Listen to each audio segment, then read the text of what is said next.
Bore da pawb, croeso sesiwn Sbotolau Hinsawdd. Diolch i chi am ymuno heddiw. Good morning all, welcome to the Climate Spotlight session, and thank you for joining us today.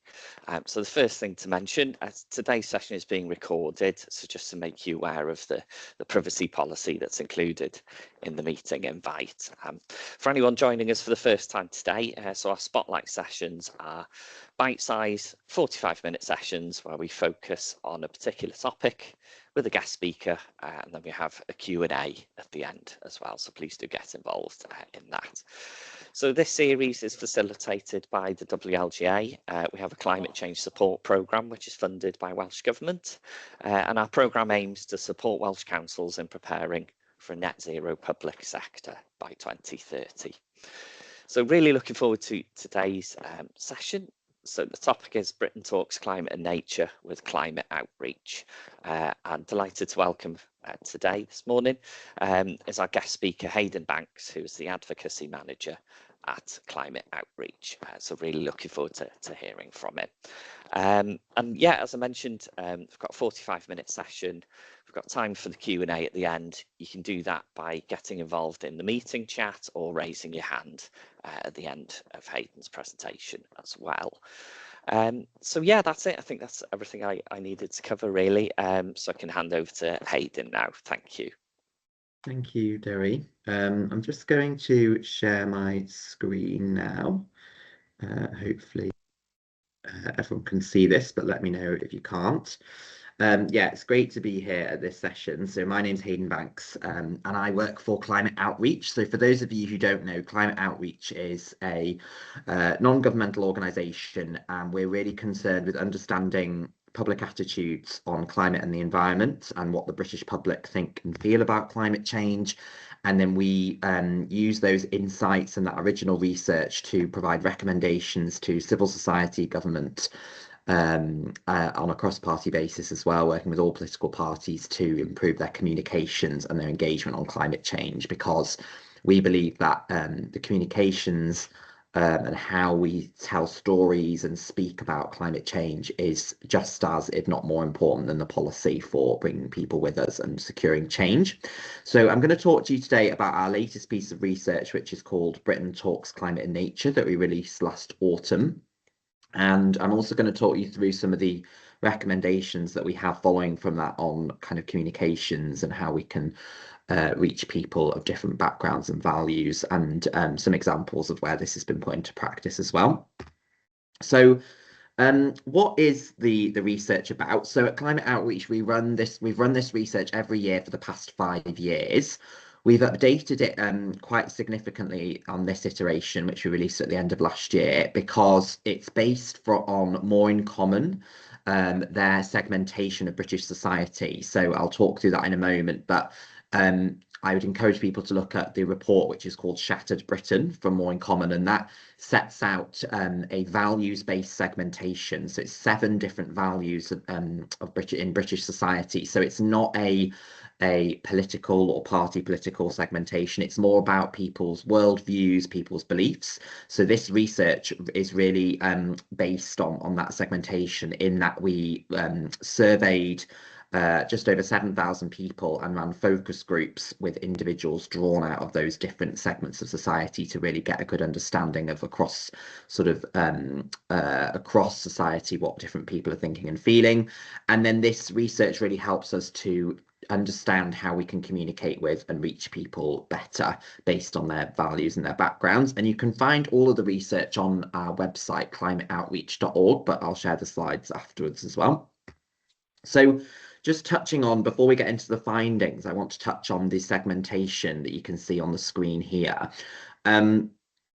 So More in Common's segmentation really seeks to understand people's values. So I'll talk through these very briefly. So you can see on the left-hand side there, about 12% of the population, that is, identify as progressive activists. So that's a group that's really politically minded. You know, it's part of their personality and their core identity, kind of social justice and politics. Very internationally oriented and care about climate change instinctively, really. Moving along, the incrementalist left segment, this is actually the biggest segment in Wales and Britain at large. So just over 20% of the population. I think I've got the percentages on the next slide. And this is a group that really sort of cares about their community. They might be volunteering or doing a lot on the climate locally, but they're very turned off by party politics. So they don't really follow the news very much. They don't sort of get involved in party politics, but they still kind of trust the system and kind of institutions and want to see sort of positive change in the world. Next, we have the established liberal segment. So that's about one of the smaller segments. I think it's about 9% of the population. And this is typically the most well-off group in society. And they generally are quite optimistic about the way things are and the future. So they think that, for example, on climate change, they think that we can solve that through a mixture of kind of technology and innovation. And they're quite optimistic about the role of business and the state in improving things. A new segment for this segmentation is the skeptical scrollers, and I think it's about 10% of the population, but we do expect this to increase over the next few years because it's typically younger generation who are more digitally native, so often getting their news sources from maybe TikTok, YouTube, but very kind of distrusted and disengaged with kind of typical traditional institutions and party politics as well.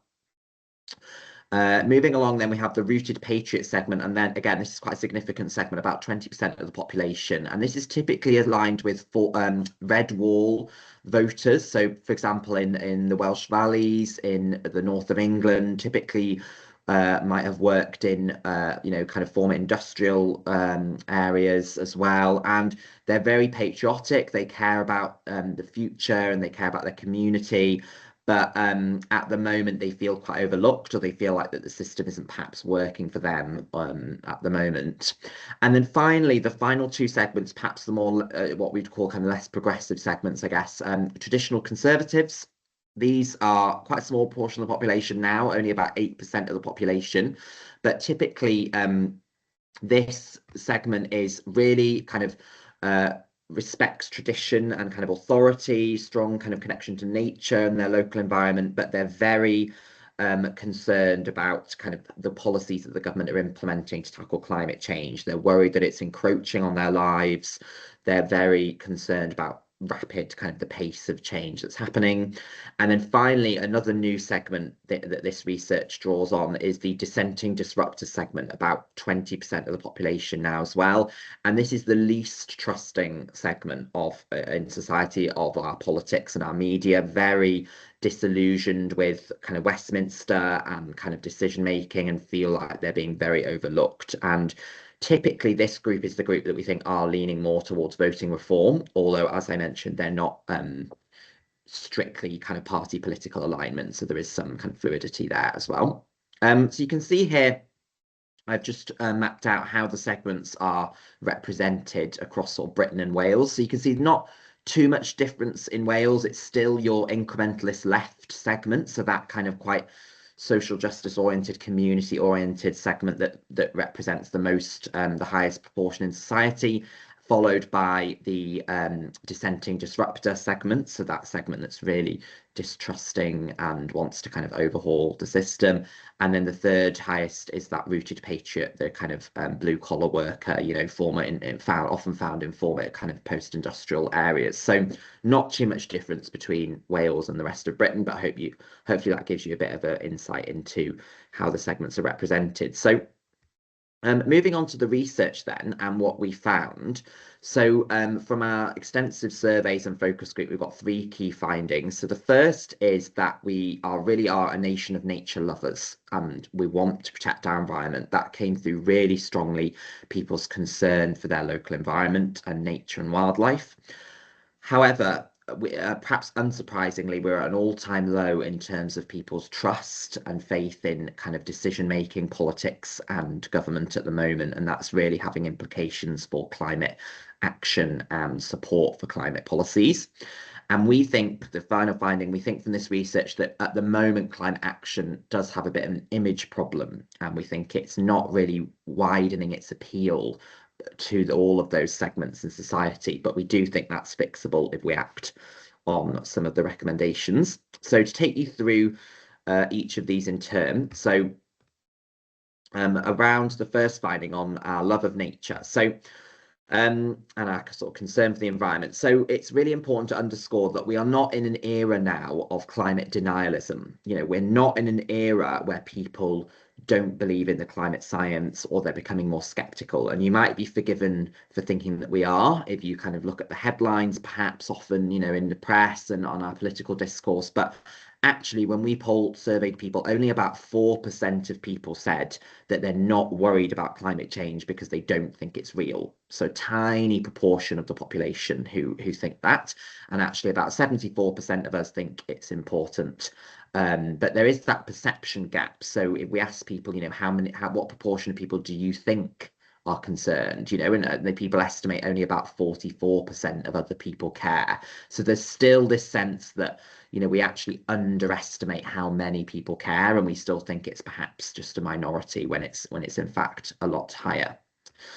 We asked people what were their sort of top worries about the impacts of climate change. So what climate change would impact in the future. And you can see there across the majority of the segments, so 5 out of the 7 segments in society, the concern for the impact on nature and wildlife was the top concern. So overall, 41% of people put that as their #1 concern.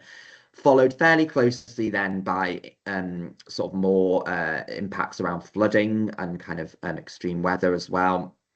Often increasing heat waves came out fairly in the top 5 as well.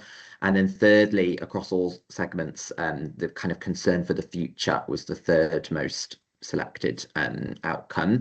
But you can see we really want to underscore that nature is a really unifying kind of worry for people, even those segments, the traditional conservative and the dissenting disruptor, perhaps those two more skeptical of climate change in general and sort of concerned about climate action, they still had harm for nature as their kind of second top concern. So in Wales, there is that connection to nature more strongly as well than the rest of the UK. So on that Nature Connection Index, which measures people's kind of interaction with wildlife and their local environment, Wales had a score of around 67 compared to the rest of Great Britain, which was on 62. We then asked people around their pride in different aspects of their local environment or different industries. So you can see here real pride overwhelmingly in kind of national parks and like kind of green spaces and wild areas. So about 86% of people, that was the top kind of area of pride, followed closely by kind of the agricultural sector and farming. So you can see that there is that pride in our renewable energy infrastructure. So it is slightly lower in Wales than our coal mining heritage, but it's still not insignificant that around 61% of people say, yep, I recognise kind of our wind and solar industries, and I'm kind of proud of those and the contribution that Wales is making in those areas. And more people in Wales do think that the transition away from coal industries has been a good thing than a bad thing. So you can see there it does align quite strongly with the segmentation. So you can see the more kind of perhaps as you would expect, the kind of progressive activist, incrementalist left and the liberals, are more positive about renewables perhaps than the other segments. But there's still no segment really overall that was thought that the transition away from coal was necessarily a bad thing. The traditional conservatives, it's just about half do, so they're the highest that think it perhaps was a bad thing. But all of the other segments, there is that majority for kind of being a good thing, or at least kind of indifferent. It's not like we're seeing this yearning to return to kind of coal mining really in Wales. And interestingly, we also asked people about their thoughts on kind of the renewable energy infrastructure. So whether that be kind of pylons and kind of power cables, but also kind of solar and wind farms in general. And around quite a healthy 60% of people say they are either indifferent or quite like, seeing solar panels and power cables and pylons. However, in Wales, it is slightly higher than the other nations in Britain about those that sort of express a dislike of seeing pylons. And you might have more ideas of that than me, I guess, perhaps if, the extent of pylon coverage, perhaps across rural areas in Wales, might mean that people in sort of rural villages are more kind of, have them on their doorstep more. But we do see that slight, greater dislike in Wales than we do in other parts of the country. However, also conversely in Wales, there is that real pride and like for solar in particular. We found across our research, actually across Britain, it was about 89% of people said they either liked or didn't mind seeing solar panels on rooftops. So we think that is kind of a really unifying sort of symbol really of our climate progress, that people don't mind. And then a healthy 78% of people said that they're indifferent or positive about wind turbines as well. So we're really not seeing this kind of hatred perhaps that we might expect to see of kind of these industries. If you read a lot of our press coverage can be quite negative about the wind turbines and solar and perhaps even heat pumps as well. And we're really not seeing that in this research.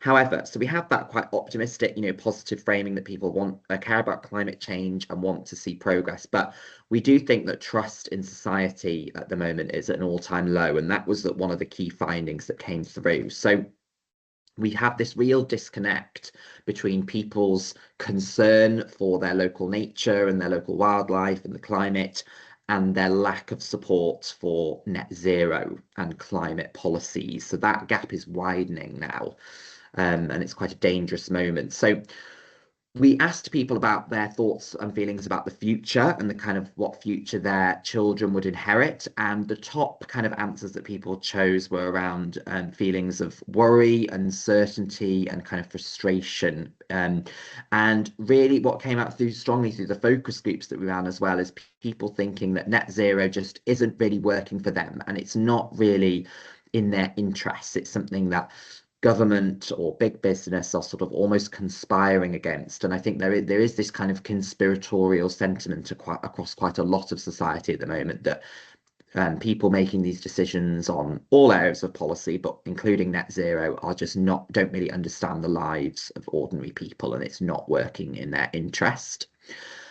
There's a real concern, as you might expect, particularly amongst those segments who are perhaps worked in former coal mining industries or blue collar jobs, particularly in the valleys or in the north of England as well, about costs and kind of unfairness in the system. So even the kind of more well-off segments that when we ran focus groups and surveys, they felt like they were unable to afford things like heat pumps and electric vehicles. And I know obviously there's several policies come out recently, the Warm Homes Plan, that's aiming to increase heat pump uptake and solar panel uptake. But there is at the time of this research, at the end of last year, this fear about cost of the transition coming through really strongly.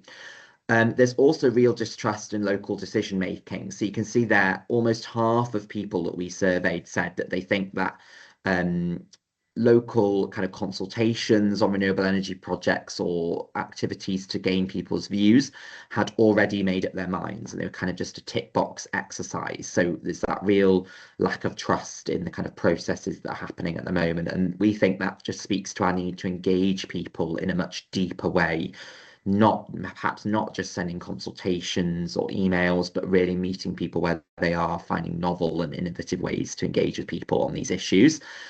And but optimistically, it's important to underline that few people think that scrapping kind of net zero or plans to tackle climate change will save them any money. There's not this overwhelming sentiment, let's just get rid of the whole thing and scrap it all. That we're not really seeing that come out strongly at the moment.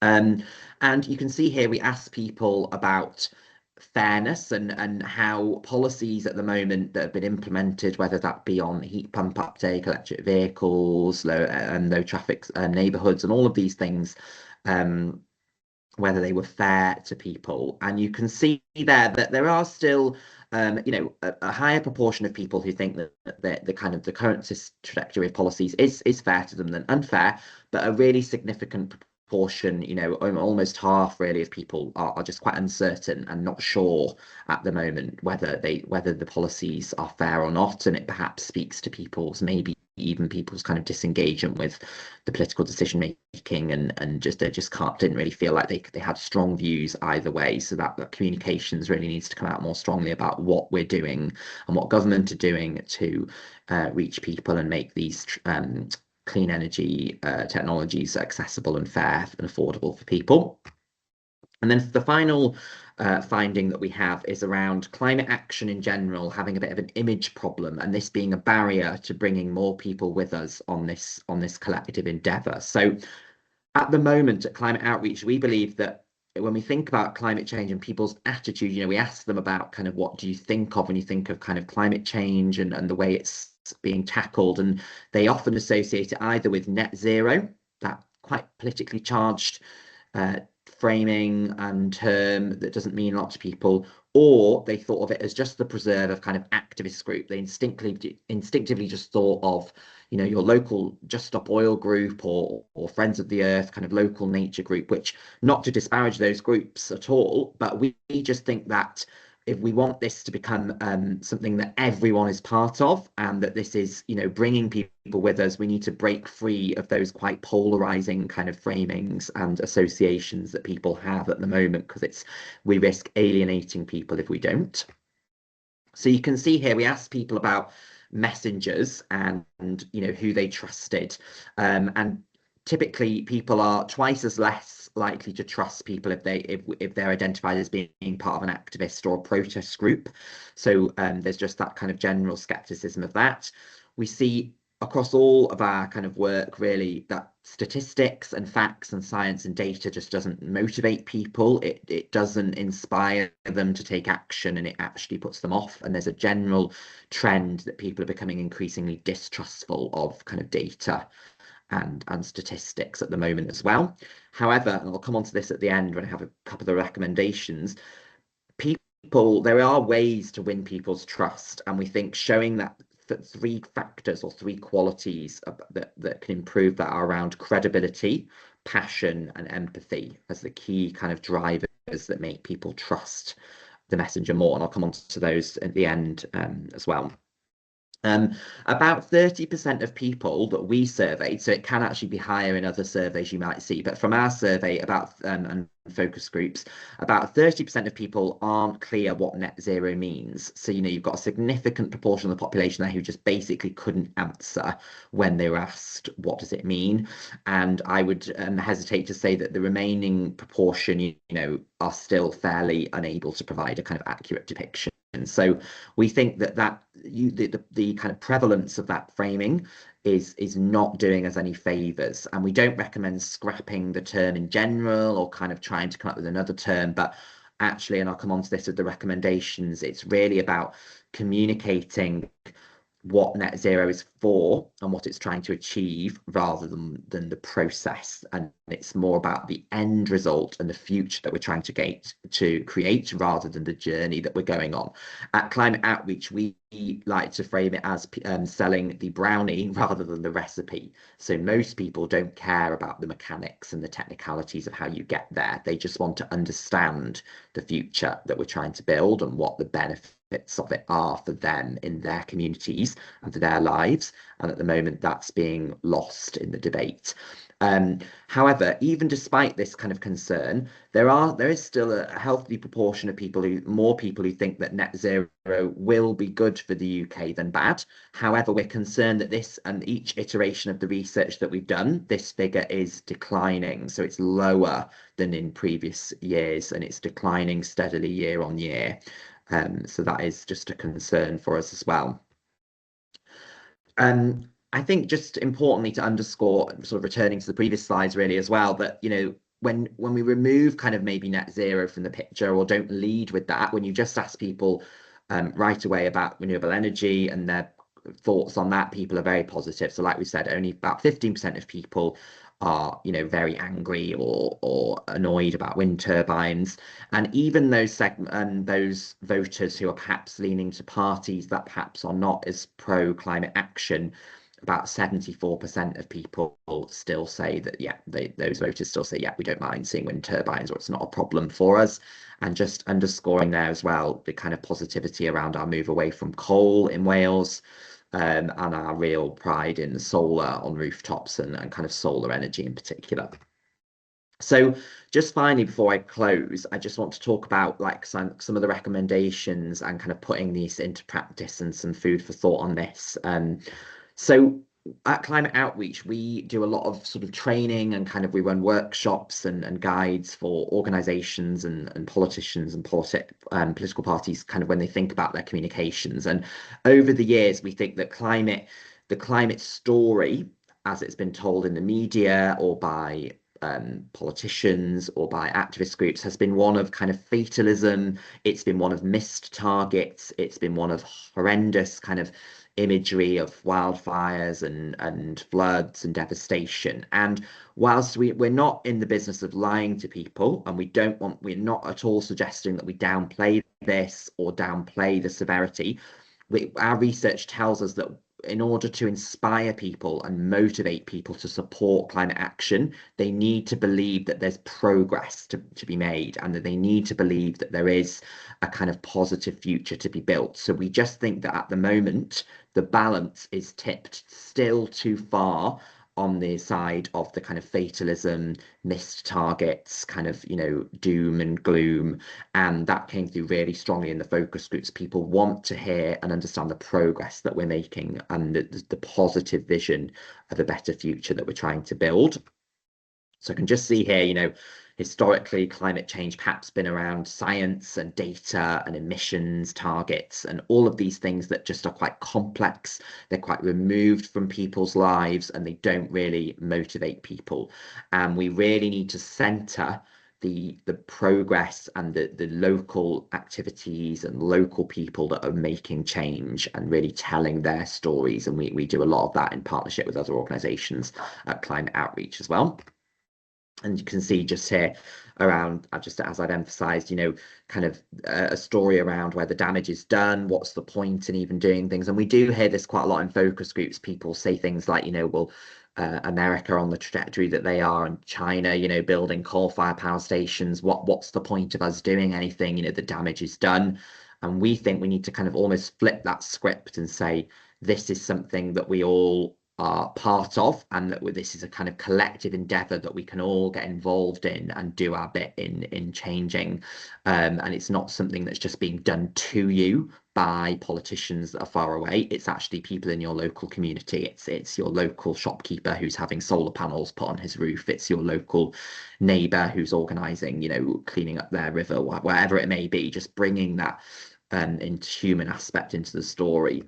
So I'm conscious of time, but just finally, some winning frames that we think are really helpful when talking about climate, because we know that climate will never be people's top worry or top concern. When we poll people, it's always cost of living, it's always the NHS, and it's always immigration being the top three concerns. So what we recommend is trying to bring the environment and climate action and nature protection into those other concerns. So talking about health and well-being and the positive benefits of taking action on climate change for people's health, talking about progress that we're making and the pride in local communities that people feel, talking about young people, children, and the future that we're trying to build for that generation. So obviously we're taking action for ourselves and our families at the moment, but if you tap into that future generation as well, that's really important. Talking about the economy and the cost of living, really trying to identify where there are investments and showing that climate action is makes a good economic sense, and it's about investing in a more secure future. That's often quite effective when we say to people, the costs of kind of inaction as well are quite high. And then finally linking back to nature and our natural environment, that people, as we saw from that segmentation, that people really does unify them if you lead with kind of nature at the beginning as well. I won't read these out, but I'll send you the slides after, and you can just see some examples of some framings or messages that might sort of bring people on board related to these different themes. And also then just we've got some of the recommendations here that I've sort of covered in the presentation, but thinking about linking climate and nature together wherever we can is really important, emphasizing the progress that we've already made, connecting the policy, so connecting net zero with improvements to people's lives, and not just assuming that by saying net zero, people will understand it or know how it's going to benefit their lives, because really we find that net zero is quite a negative framing. It often implies giving something up or relinquishing the way you're living, and we think that it's just not a very positive way to talk about the future. And then finally, normalizing action to protect the environment. As you can see there, when I presented about people, the climate action having a bit of an image problem, you know, a lot of people associate it still with just something that kind of activists are engaged with. So trying to show where the action is normal and that you're not weird or it's not a niche kind of thing to care at the moment. And then some don'ts. So we don't think you should use net zero kind of without qualifying what it means. We understand that it has importance for science and policy, but it's a useful term in that sense, but really when communicating with the public needs to be used in kind of qualification. We don't think you should either trash kind of the fossil fuel industry, because a lot of people, particularly that rooted patriot segment, do kind of associate kind of perhaps maybe the coal mining industries or oil and gas sector with kind of maybe security, good jobs, community. So we think rather than trashing that industry, really just lean in more to the renewable industries and the positives that they're trying to create. Similarly, you know, it is interesting because a lot of kind of campaign groups do focus on kind of the unfairness around the profits of oil and gas companies, and, you know, the kind of how they're profiting at the expense of kind of bill payers. And that can be effective with some segments, tapping into that unfairness in the system. But a lot of the segments that we sort of survey are just quite skeptical of data and information, and so presenting things in that way they might not believe the statistics. So it's just something to bear in mind. We think actually you shouldn't overestimate kind of opposition. So don't spend too much time kind of myth busting or really getting lost in that, because you end up just amplifying the misinformation and the mistruths to more people when actually it's quite a minority that might believe it anyway. And some of these terms like climate justice and degrowth, again, have lots of meaning and are very important in perhaps more academic or professional settings, but in kind of engaging with the public, most people are not really clear what they mean. So we think just trying to explain them in day-to-day language really important. I think I'm on to just the final slides, and then we'll take some questions. You can just see here about, we put a hypothetical kind of council target on reducing emissions and reaching net zero, and you can see it got about half of people supporting it. But when you added more of an explanation and provided a bit of a narrative about what that was trying to do for people, improving their health and their local area, local nature, the proportion of people that support it increases. So really not rocket science, but just as a reminder to really explain your terms and explain what you're trying to achieve. And you can just see here, we're also advising the government on their kind of communications a little bit as well. The kind of warm homes plan was really framed in the kind of cost of living and bills reduction, and tapping into people's concerns about their economic situation, and really profiling that. Perhaps climate and environment took a bit of a backseat in that publication, or that framing and communications, to just bring more people with us. And there's lots of examples across the country, but in Islington Council, for example, that point around normalising action on the environment, you can just see here their recycling campaign around making it, recycling is easy, it's something that most people are doing, and it works. So they're not kind of bombarding people with statistics or kind of pressurizing them or lecturing them to do it. They're just kind of emphasizing, yeah, this is something that most people are doing in your area, sort of almost a like no-brainer, really. You should be too. And then this is the final slide now, I'm pretty sure. So we just have the qualities that I mentioned around how you can trust people a bit more, or how people are more trusting if you demonstrate that passion. And that's, really important. It means to be really emphasizing why you're communicating with people and what your personal connection to it is. That really resonates with people. Credibility. So people, even though there is that skepticism about expertise, scientists do poll more strongly than politicians on kind of who people trust. And we all obviously know our love of kind of David Attenborough and figures like that. And then finally, empathy. And I'd probably say that this is where, you know, politicians are perhaps lacking, is demonstrating that they understand these values that people hold, you know, that segmentation that people have, and how you really understand their lives and what their priorities are. You're not just coming in with your own worldview and trying to impose it on people. So I'll stop there, and thank you for listening, and happy to take any questions or any queries.